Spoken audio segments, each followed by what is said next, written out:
Hello दोस्तों, नमस्कार। तो मोदी जी की आज एक और अपील, ठीक है? पीएम साहब की एक और अपील ज़रूर सुनिएगा, मैं आपको इसके बारे में बताऊँगा। देखिए, एक चीज़ याद रखिए, पीएम साहब हैं हमारे देश के, घर के क्या हैं ये? मुखिया हैं। अगर हमारा रोष होगा, रोष मतलब हमको अगर कुछ भी बोलना है, तो हम इन्हीं को ना बोलेंगे। हम पाकिस्तान के उसको तो नहीं बोलेंगे, हम ट्रम्प को तो नहीं बोलेंगे, हम लोग किसको बोलेंगे? पीएम मोदी साहब को बोलेंगे। आखिर डायरेक्ट, इनडायरेक्ट हमारे देश के प्रधानमंत्री नहीं, डायरेक्ट ही सॉरी, गार्जियन है, हमारे देश के गार्जियन है, तो हमको तो इन्हीं को बोलना पड़ेगा ना, कुछ भी होगा तो हम इन्हीं को बोलेंगे। बोलिए क्या गलत बात बोल रहे हैं? इतना तो हक है। वोट आदमी दिया है, देश की जनता ने वोट दिया है, तो जनता तो बोलेगी ना, अच्छा होगा तो भी बोलते हैं। 2022 से जुलाई से ना आई थिंक अभी तक तेल का दाम नहीं बढ़ा है, तो हम किनको बोलेंगे? हम मोदी जी को बोलेंगे ना कि भाई मोदी जी ने अभी तक तेल का दाम नहीं बढ़ाया, ये बड़ी अच्छी बात है। अब आप ये भी बोल सकते हो कि सर मोदी जी तेल सस्ता में ला रहे थे, तो क्या आपसे बोले हैं, आप जाके समझौता करवाए हैं? नहीं ना करवाए हैं, वो तो मोदी जी खुद किए। देखिए, जनता है हम, समझे, हम लोग क्या है, जनता है, आधार कार्ड वाले। हमारे को एक ही बार बोलने का मौका मिलता है, बार बार नहीं मिलता है, और वो कब? बटन दबाने के समय। तो आप उस समय अपना निर्णय लीजिए, ज़्यादा बढ़िया रहेगा। उसके बाद आपकी कोई पूछ नहीं है, ये आप मान के रहो, आपका कर्म ही आपका पूछ है। तो अब जो जिनको आप सरकार में बैठाए हैं, उनकी बात तो सुननी पड़ेगी, समझनी पड़ेगी। तो मोदी जी ने कुछ अपील किया है, इस अपील को अब मैं देश के लिए इसको समझने का कोशिश करूंगा। ऐसा नहीं है कि मैं मोदी जी से कोई मतलब क्या बोलते हैं उसको, दुश्मनी रखता हूं या उनके विचारों के विरुद्ध हूं, नहीं। हाँ, कुछ विचार है जो उनका नहीं पसंद आता है, तो वहां हम उस चीज़ को बोल देते हैं, है ना? आप कल के वीडियो भी देखिए, परसों के वीडियो में देखिए, जो विचार नहीं समझ नहीं आया तो हमने उस चीज़ को रखा। लेकिन अब जो आज भी उन्होंने बोला है, दोबारा बोला है, तो मैटर थोड़ा सावधानी वाला बन जाता है। और जब देश की बात आए ना, तो फिर तो देश की जनता भी अछूती नहीं रहती है। अब हम आपसे बात करेंगे कब की? थोड़ा सा पीछे, जिससे क्या है ना, इतिहास को जब आदमी जानता है ना, तो बहुत कुछ सीखने को मिलता है। इतिहास में ही आपको पता है कि रसिया भारत का अच्छा दोस्त है, भारत का अच्छा दोस्त रसिया है, आपको इतिहास बताता है।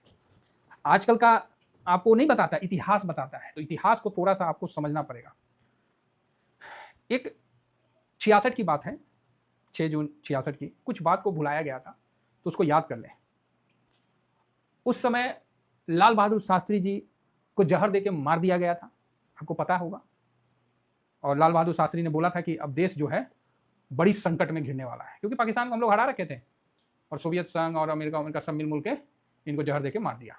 किसको? अपने देश के, हमारे देश के प्रधानमंत्री को जहर दे। उसी समय वो शायद अपनी वाइफ को लेके नहीं गए, नहीं तो हमेशा अपनी वाइफ को लेके चलते थे।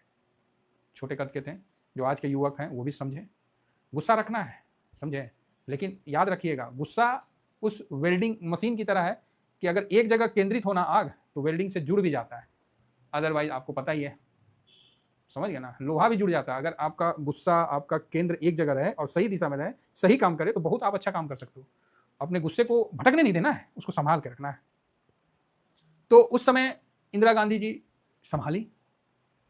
फिर उन्होंने क्या, उस समय क्या हो गया, उस समय भारत में बारिश कम हुआ और भूखमरी की स्थिति आ गई भाई, भयानक भूखमरी था। लोग मतलब त्राहिमाम के मतलब सिस्टम में हो गए, कितने लोग मारे गए, भूख से मर गए। आप सोचिए, अनाज नहीं था भारत के पास।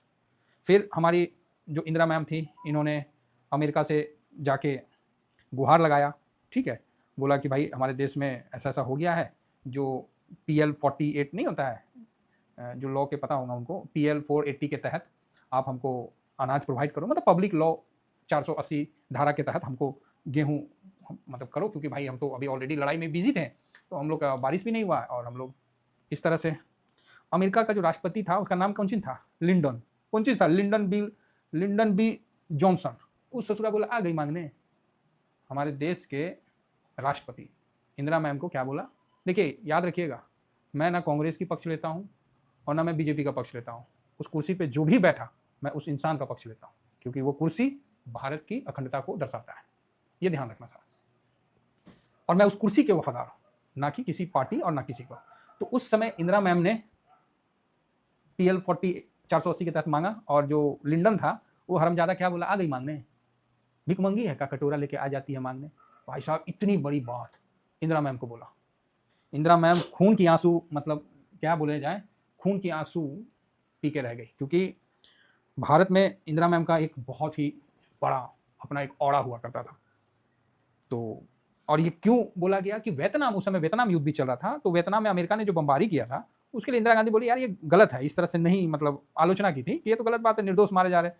तो इसी में जो राष्ट्रपति जॉनसन है वो काफ़ी नाराज थे, और अमेरिका को पता ही है साला कब को किस बात पर नाराज हो जाए, उनका तो क्या हम बताएं, ना मुंह है ना पिछवाड़ा है, वो स्थिति है उनका। तो अभी ट्रंप का ही देखिए ना क्या स्थिति है, क्या स्थिति है ट्रंप का देख लीजिए, कोई चीज़ उनका मतलब पता ही नहीं है। तो उस समय भी इसी उनके अंदर ईगो शुरू से है, जो वेस्टर्न जो ये है ना, इनके अंदर ईगो शुरू से है, क्योंकि वो हम पे राज किए हैं, इंग्लैंड हो गया, ये हो गया, हम पे राज किए हैं, वो नहीं बर्दाश्त कर सकते हैं कि हम, आपको क्या लगता है भारत में हिंदू मुस्लिम का आग किसने लगाया है?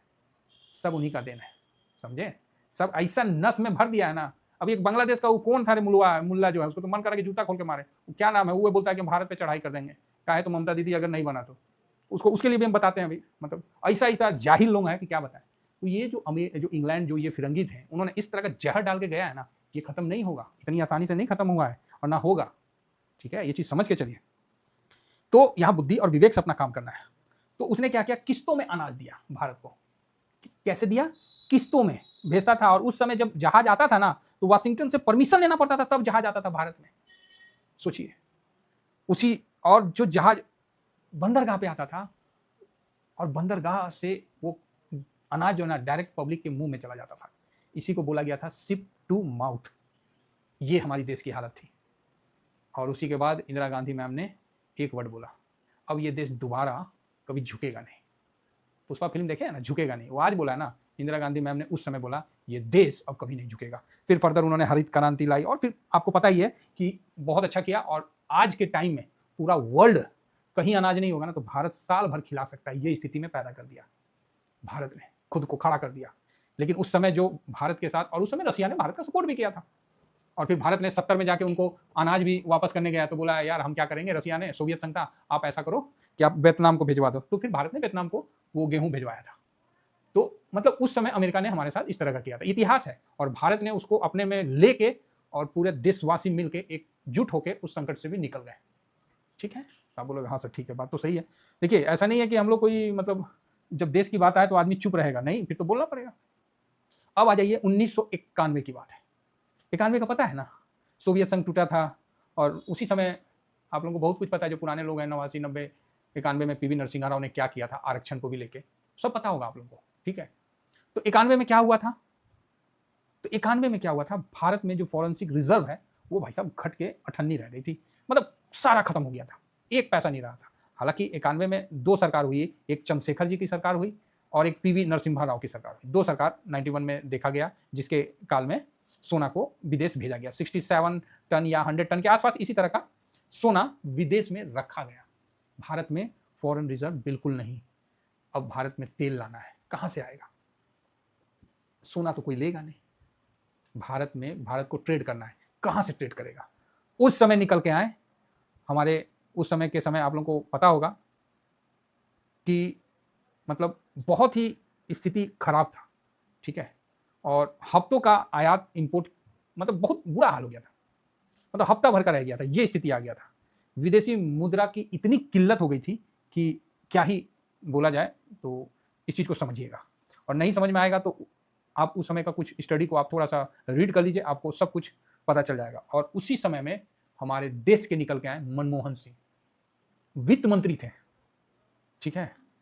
और इस संकट में वो खुद वित्त मंत्री थे। देखिए वित्त मंत्री भी बहुत बड़ा भूमिका होता है। आज हम काहे बोलते हैं कि निर्मला सीतारमण मैडम वित्त मंत्री नहीं अच्छी है?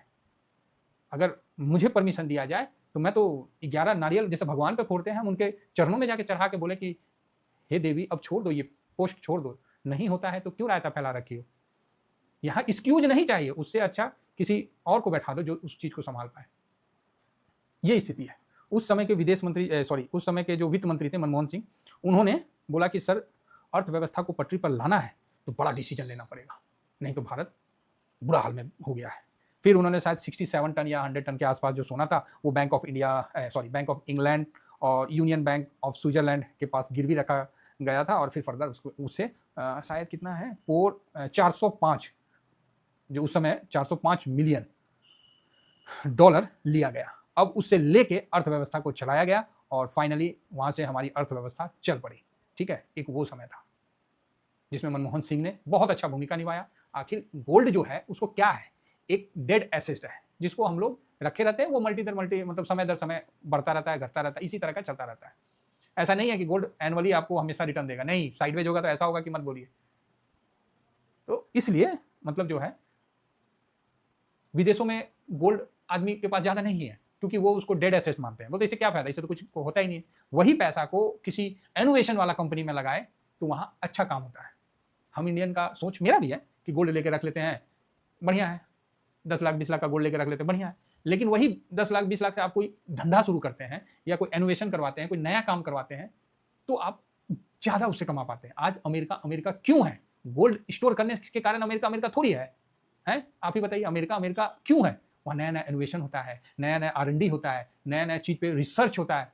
तभी तो आप अमेजोन, फ्लिपकार्ट, नेटफ्लिक्स, अरे कोनो कंपनी का नाम बताइए ना भाई। एप्पल का फोन लेके कान में लगाते हैं तो स्टेटस दिखाते हैं, रोलेक्स का घड़ी पहन लिए तो चौरा होकर चलते हैं। कहाँ की है? अमेरिका की है। तो वो इनोवेशन पे खर्चा करते हैं, वो गोल्ड स्टोर करने पे नहीं खर्चा करते, इसलिए अमेरिका अमेरिका है। बात समझ में आ रही है? तो आप बोलोगे हाँ ठीक बोल रहे हैं सर। अब आते हैं कि मोदी साहब का अब क्या कहना है वो मैं, क्योंकि सेकेंड डे जब मोदी साहब का स्टेटमेंट आया ना, तब मुझे लगा कि नहीं, अब जो बात है, अब बात काफी सीरियस हो चुकी है, अब देश हित वाली बात हो गई है, तो इस पे फोकस करना पड़ेगा और इस चीज को गहराई से समझना पड़ेगा। अरे भाई, जब युद्ध हुआ है ना, तो हर बार पब्लिक ने देशभक्ति दिखाई है। कोरोना में क्या हुआ? प्रधानमंत्री की एक बात पे लोगों ने अपना घर से निकलना बंद कर दिया, एक बात पे। कोरोना कटा कि नहीं कटा? आप जिंदे हैं कि नहीं बताइए? एक बात पे 150 करोड़ लोग अपने आप में सिमट के रह गए, तो आप जिंदे हैं ना। आप कैसे उस व्यक्ति को आप गलत या मतलब उस तरह का सोच सकते हैं? मेरा ये कहने का मतलब है, मेरा ये नहीं कहने का है कि मतलब हम लोगों ने बात सुना और आगे बढ़े। क्यों बढ़े? हम एक हुए, हमें फूट नहीं डाला, हम एक साथ हुए, तभी हम आगे बढ़े। मोदी साहब अभी ऐसा कोई बड़ा नहीं किए हैं, क्योंकि इनको अब आइडिया लग गया। हालांकि चुनाव में इस चुनाव के समय ये खर्चा रोक सकते थे, तो लेकिन चुनाव में जो खर्चा हुआ कोई विदेशी मुद्रा खर्चा नहीं हुआ। हाँ, ये भी बात है, चुनाव में खर्चा हुआ तो विदेशी मुद्रा खर्चा नहीं हुआ। इवेंट इन्होंने तो बोलना नहीं चाहिए, फौज में भी काफी रिस्ट्रिक्ट कर दिया सीआरपीएफ को, या कोई फालतू का तेल को लेके कि मूवमेंट नहीं होगा, उनको भी बैरल कम दिया जा रहा है।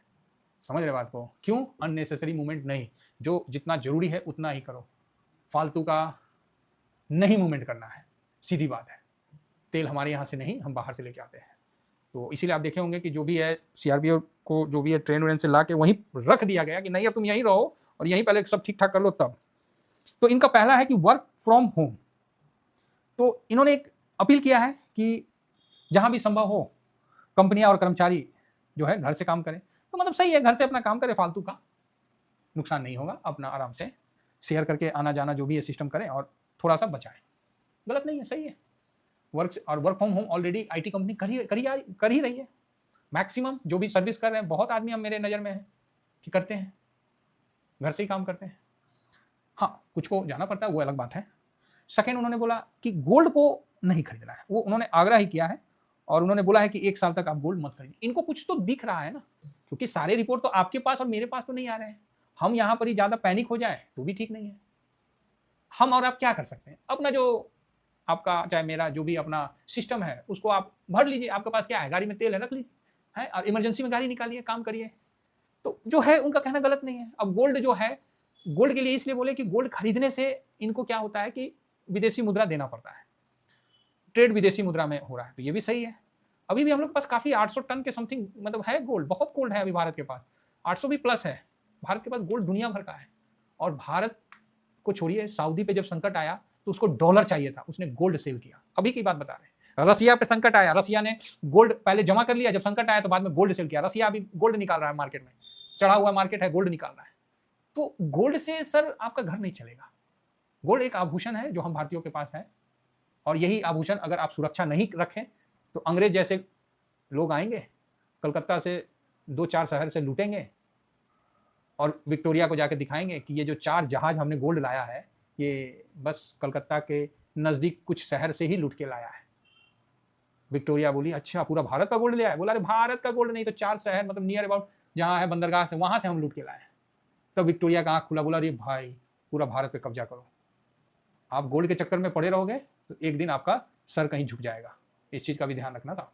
तो जो मोदी साहब का कहना है वो बिल्कुल सही है कि भाई गोल्ड ठीक है, नहीं खरीदेगा आदमी, जिससे क्या है कि फॉरेंसिक रिजर्व थोड़ा सा सेफ होगा। क्या दिक्कत है इसमें? कोई दिक्कत तो नहीं लग रहा। गोल्ड खाना थोड़ी है, वो तो एक इमरजेंसी के लिए रखा रहता है।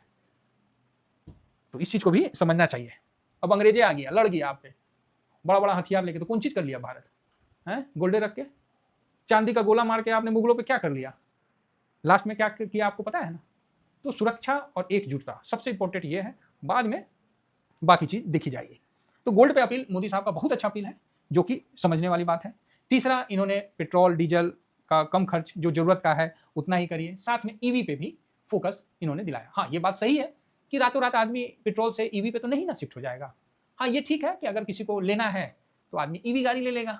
आखिर चाइना में तो ईवी ही चल रहा है ना, भारी मात्रा में तो ईवी ही चलता है, तो ये भी ठीक है। और एक्चुअली क्या है, आप भारत जब डिमांड कम होगा ना, तो बहुत ऐसे देश हैं वर्ल्ड में जो भारत के डिमांड के कारण ही उनका घर चलता है, उनका देश चलता है। तो स्वाभाविक है कि वर्ल्ड की जो व्यवस्था है उसमें भी धीमापन आएगा। ये बात आप समझ के चलिए, क्योंकि गोल्ड ऑलरेडी भाग गया है और यहाँ से अब ज़्यादा होने से क्या होगा कि दिक्कत होगा। ठीक है, तो मोदी साहब का बिल्कुल सही है ये। विदेश यात्रा कम करें। भाई हम भारतीय बहुत खर्चीले होते हैं, विदेश में जाए चाहे कहीं भी जाए। भाई आप देखें है ना, बाराती में बैंड पार्टी को आप लेके आए 50,000 रुपया देके, चाहे 1 लाख रुपया देके, आदमी 1 लाख रुपया उड़ा देता है। उस समय ऐसे उड़ाता है ना, लक्ष्मी को हम भी खड़े रहते तो हमको भी लगता है अरे यार हम ही लूट लेगा, ऐसे उड़ा देता है। बहुत खर्चीले होते हैं भारतीय। वो फिरंगी क्या जाने कि भारत की खर्चा की क्या। इसीलिए जब भारतीय कहीं जाते हैं ना, तो मलेशिया और आपको पता है इंडोनेशिया, इनकी अर्थव्यवस्था चलती है। एक बार हम लोग खाली अंडमान निकोबार की तरफ घूम गए तो इनका कपकपी हो गया। तो ये स्थिति है। तो बढ़िया है। साथ में खाद्य तेल, कुकिंग ऑयल, यार कुकिंग ऑयल तो वास्तव में ही काफ़ी ख़राब है। और जिसमें हम लोग जो पाम ऑयल का हम लोग लेते हैं, उससे अच्छा हम लोग का जो सरसों तेल है वो बेस्ट है। सरसों तेल जो है, और खासकर अपना नारियल का तेल से भी हम लोग तो नहीं बनाते हैं, हम लोग का तो अब शिफ्ट हो गया ना, घी से काम कर लेते हैं। और अच्छा है सर, देखो 1966 का ना एक बार बुक चाहे कुछ पढ़ लो, चाहे उस समय का वीडियो देख लो, चाहे किसी का पुराने व्यक्ति का सुन लो, भुखमरी कैसे आया। तो सर मेरा तो नेचर है कि मैं मॉर्निंग में कोई नाश्ता नहीं करता हूँ, मैं तो सत्तू ही पी लेता हूँ। सत्तू चना का जो बनता है वही हेल्दी भी होता है ना, आपको उसमें कोई गैस जलाना है, तो एनर्जी भी सेव हो गया। भाई दोपहर तक तो काम हो जाता है, उसके बाद एक टाइम खाना खा लेते हैं, फिर रात को बाकी जो खाने वाले हैं वो खा सकते हैं, उसके लिए कोई प्रॉब्लम नहीं है। लेकिन कुकिंग ऑयल, अब जैसे जिम में जाते हैं तो जिम में पहले ही बोला जाता है कि ऑयली चीज़ मत खाओ, अगर शरीर को हेल्दी रखना तो ऑयली चीज़ मत खाओ। तो यहाँ मैं ये नहीं बोलूँगा कि समोसा मत खाओ। अक्षय कुमार जो हीरो है हमारे, 15 साल से समोसा नहीं खाए, उनको पता भी नहीं है कि समोसा का स्वाद कैसा होता है। तो फिटनेस रखना है तब तो ये सब चीज़ को अवॉइड करना पड़ेगा। अब खा के आपको एकदम हेपोपोटामियस क्या बोलते हैं जी, मोट सोट होना है तब तो बातें अलग है। चलिए बहुत हो गया। और छठा उन्होंने बोला कि विदेशी उत्पादकों की प्राथमिकता कम दें। सही बात है, वोकल फॉर लोकल करें। आप मतलब लोकल चीज़ को ज़्यादा यूज़ करिए ना, विदेशी चीज़ को कम करिए। देखिए बुरा मत मानिएगा, आज के टाइम में ना भारतवासी को अपने ही भारतवासी पे भरोसा नहीं है, उनको अमेरिका पे ज़्यादा भरोसा है। आपको पता नहीं है अंग्रेजों ने जो किया, आज ये विदेशी कंपनी आपके साथ कर रहे हैं। अमेजोन, आपको सामान दिखा, टिक से क्लिक किए, अमेजोन से सामान आ गया, बराबर है? तो आप बोलोगे हाँ आ गया, वो सर ठीक है बढ़िया है। अरे सामान आया तो ला के कौन पहुंचाया? कोई भारतीय पहुंचाया? तो हाँ सर भारतीय पहुंचाया। उसका डार्क स्टोर कहाँ है? भारत में है, तो हाँ भारत में। कोई ना कोई भारतीय ही कर रहा है, तो हाँ सर भारतीय कर रहा है। मुनाफा पूछ लीजिएगा वो बेचारे का, 50% 60% मुनाफा अमेजोन ले जाता है, 40% छोड़ता है। क्या है? वही अंग्रेजों की सोच है, बस तरीका बदल गया है। मेरा बात मानिए तो ना अमेजोन ना फ्लिपकार्ट, किसी से मत लीजिए। जो बेचारे आपके इंतजार में ना जो दुकानदार बैठे रहते हैं ना, सुबह से लेकर शाम तक, रात तक बैठे रहते हैं ना, कभी उनका भी सुन लीजिए। सर वो पैसा ज़्यादा ले लेते हैं या वो चीज़ नहीं रख पाते, कभी उनका भी सोचिए। जो दुकानदार बैठे रहते हैं एक उम्मीद लेके, और आप घर में लेटे लेटे अमेरिका पैसा भेज रहे हैं, आपका हर ऑर्डर का 60% चला जाता है अमेरिका। मुनाफा का 60%, 40% बस यही राई छाई होते हुए मिल जाता है। जरूर ध्यान रखिए सर, विदेशी चीज़ों को तो और कम करिए। और केमिकल फर्टिलाइजर का कम करने का अपील है। एक्चुअली क्या, फर्टिलाइजर जो है वो क्रूड से बनता है और इससे प्रॉब्लम आ रहा है, तो ये तो संभव नहीं है कि किसान एक ही बार में फर्टिलाइजर कम कर दें। हाँ ये है कि थोड़ा सा, क्योंकि उससे उत्पाद में असर होगा, फिर वो भुखमरी की समस्या आ सकती, मतलब अनाज का उत्पादन कम होगा। तो ये हो सकता है कि थोड़ा केमिकल का कम कर सकते हैं, थोड़ा जैविक का यूज़ करें। तो इसके लिए सरकार को कोई अल्टरनेट निकालना चाहिए कि केमिकल के बदले आप ये जैविक खाद छीटिए या जो भी है।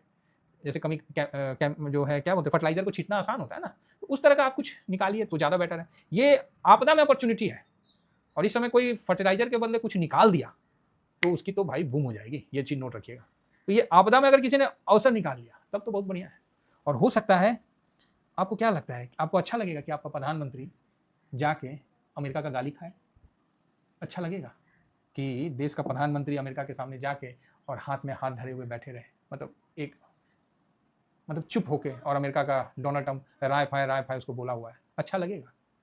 मुझे पता है कोई भारतवासी इस चीज़ को बर्दाश्त नहीं कर पाएगा, कोई भारतवासी इस चीज़ को बर्दाश्त नहीं कर पाएगा। इसीलिए मेरा भी अपील है कि गार्जियन है देश के, इनका कहना हो सकता है कि कुछ समय के लिए हम लोग को विचलित करता है, लेकिन जब सुरक्षा और सब कुछ को जब ध्यान में रख के आगे बढ़ते हैं ना, तो थोड़ा सा सावधान होने की आवश्यकता है। तो आपसे जितना बन सकता है आप करिए, बाकी एक रहिए, एकजुटता बनाए रखिए, ये भी समस्या का समाधान हो जाएगा। आज तक ऐसी कोई समस्या नहीं आई है जब पूरे भारतवासी एकजुट हुए हैं और समस्या का समाधान नहीं हुआ है। Thank you very much. जय हिंद, जय भारत।